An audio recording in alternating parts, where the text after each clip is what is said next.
Hello everybody, today I will show you how to fix iPhone ear speaker not working problem.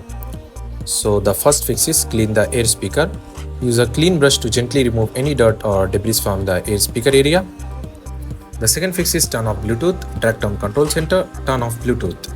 Disconnect any Bluetooth device that may interfering with the ear speaker and move on to third fix. The third fix is disable hearing device. For this, go to settings, go to accessibility. Now from here, tap on hearing device and turn it off.